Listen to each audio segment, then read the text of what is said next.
now only $2.99 with Ace Reward Card. Buy 2 20-pound bags of premium bird seed and get one free. And Spectracide Ready to Spray Bug Stop on sale at just $4.99. Stock up today on Ace brand air filters. Right now, buy 2, get one free. Plus, go to Ace Hardware for any construction project. From a doghouse to your dream house. Harris Ace Hardware, West Cherry Street in Jesup. Time now for a look at the latest in local sports. In sports, Wayne County's football team wins game 1 of the 2017 season with a 12-3 win over West Lawrence High School Friday night at JC Stadium. A team they lost to last year in overtime. Jackets wasted little time taking the lead on this opening kickoff returned by Lamont Trent to start the game. Short kick going to be taken by one of the up men at the 20, the 25, the 30, 35, 40. He's gone. 40, 30, 20, 10. And did he get in? Let's see what they say. Is it a touchdown? No sign. Yes, a touchdown on the opening kickoff. Wayne County takes the opening kickoff back for a score, and we're up 6-0 with 11:47 to go in the ball game. Jackets missed on their attempt to go for 2, led 6-0, increased the lead to 12-0 on this 12-yard hookup between quarterback Garrett Overholt and wideout Cooper Martin. Garrett Overholt takes the snap, looks, throws, and it's caught. Touchdown. In the end zone, Cooper Martin's got it. A deflection in and out of the hands of a West Lawrence defender into the hands of Cooper Martin for a touchdown. Wayne County's up 12-zip, 8:52 to go on the 12-yard touchdown pass from Overholt to Cooper Martin. Once again, the 2-point attempt not successful. Wayne led 12-0 early, and they led until the end of the half with 30 seconds. West Lawrence connects on a 29-yard field goal to make it 12-3 at halftime. 12-3 winds up being the final score as the Jackets defense played extremely well, pitching the shutout in the second half, protecting the lead as the Jackets offense struggled to get anything in the end zone.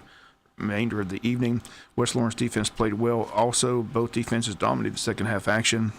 And the final score reached Wayne County 12, West Lawrence 3. Jackets prepare for a tough road game at Valdosta this Friday night. After the game, Coach Ken Cribb with his comments about his team's victory. We got in sync all right. In sync, dropping every ball. We were real consistent. Ooh, yeah, we missed everything. It was amazing. We got off to a great start. Got the big kickoff return by Lamont Trent. We got the touchdown to Cooper Martin. It looked like it was going to be one of those nights where we just roll again, but then it just seemed like that was it. Inconsistent. I said, me and Joe, sometimes it looked like the ball went where the receiver wasn't. Sometimes it looked like there's some bad decision making, but it just wasn't. I used the word sloppy. It just seemed sloppy on offense. I'll tell you, it just goes to show how precise this game is. It's a game of inches. And if you're just a little off, that's what it looks like. When you're on, it clicks and it looks incredible. But when you're off, that's what it looks like. So, like I told them, I'm not going to complain. An ugly win is a lot better than a pretty loss any day of the week. So, we made that comment as well. 1-0, but that's the good news. And there's a lot of good, like we said. We thought the offensive line did a good job. It wasn't like there was anybody rushed or no sacks or anything. There wasn't illegal procedure penalties, holding calls. I thought the offensive line did a good job for the most part. They did. It just looked like there was just had a few missed calls with the not the protection, but the blocking scheme or a couple things. And but we were off with a few other things and tried to force some stuff. And did make some bad decisions, but that's part of it. But we got to understand that if we can play that bad and still win, that encourages me because I can't imagine playing that bad again. Defense. I'm not going to say bad. Missed, drop ball. It is bad. Drop balls, bad decisions. Just Your defense played well because they were on the field most of the night in the second quarter and most. So they played really well. I mean, they did. They dodged several balls, got the pick, interception, got the fumble recovery. Again, when your offense isn't clicking, you rely on that defense to make sure the other team doesn't score. So that's right. You got to be happy with the defense. I thought Rogers had a phenomenal defensive end. He did. The defense played off the chart. I'm real proud of them. If they hadn't played well, we'd have lost tonight. So they played well enough for us to win. We scored 12 points, I guess, and it's just that's motivation itself. You're not going to play every outing great. I'm not going to make excuses. A little bit of humble pie here. We've been doing well.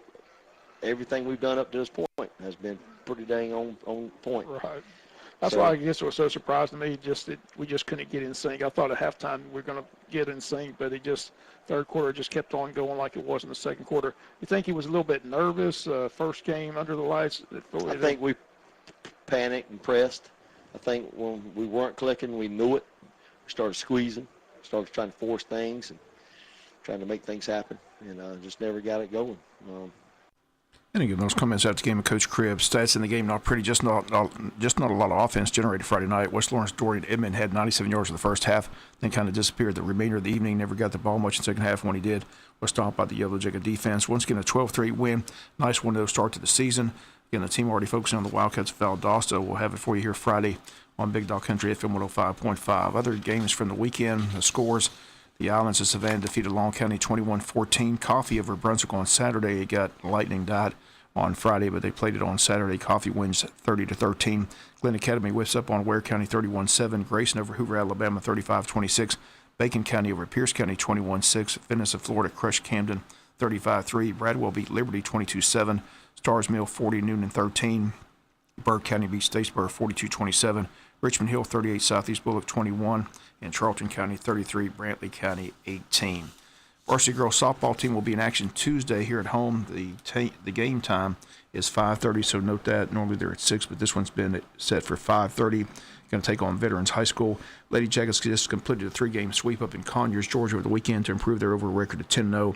They're currently ranked number 1 in 5A girls softball across the state of Georgia.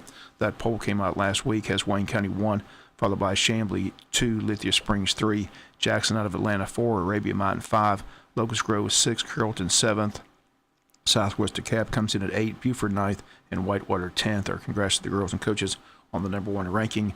Friday, Lady Jackets took on Social Circle up in Conyers, defeated them by a score of 4-2. Shelby Cernsey struck out 7 in the game, picked up the win. Macy Palmer went 3 for 3 in the contest. Lady Jackets win 4-2. Game 2 on Saturday morning, the Lady Jackets defeated Eastside 5-zip. Story of this game, Mary Tillman struck out 17 batters in the game for the win. Then the Jackets on Saturday's finale defeated Heritage 3-zip. Mary Tillman, another shutout win, allowed 2 hits, struck out 6. Gracie Fry and Chloe Lyons led the hitting in that game. Lady Jackets 10-0 and play here Tuesday against Veterans High School, 5:30. Pregame show tomorrow will begin at 5:15. The cross-country team in action Saturday morning over in Savannah for that kickoff classic at Daffin Park. There were 27 teams in the boys event, 23 teams in the girls event. Wayne County boys placed at 11th out of 27 teams. The girls placed at 11th out of 23 teams. Varsity boys finishers 22nd place Juan Flores 1851, 35th place Finn Ogden 1917, 83rd place Blake McElwain 2022, and 92nd place Alex Browning 2035. The girls, Kaylee Reck came in 39th at 24 minutes. Zaylith Aloha finished 51st at 24:39. Andia Herman finished 66th at 25:15. 86th place Brooke Reese at 26:15. Cheyenne Reese finished 98th at 26:44. Again, the team's in action next Saturday for another race, the first home meet not until September the 7th. Braves lose 3-zip to Colorado on Sunday. Braves on the road tonight in Philadelphia. Appling County's Byron Buxton, a big day Sunday for the Minnesota Twins, had 3 home runs in the contest, leads the Twins to a victory. Minnesota very much alive in that playoff chase, and Byron Buxton's bat starting to heat up for the Minnesota Twins. Dustin Johnson wins the PGA event, 1-hole playoff against Jordan Spieth. Johnson gets a birdie while Spieth pars the hole for the win. Floyd Money Mayweather wins the fight Saturday in Vegas, 10th round knockout of Conor McGregor. Japan wins the Little League World Series 12-2 over Texas. Mexico won the Consolation Game over North Carolina by a score of 14-8. That's going to do it for the latest in local sports.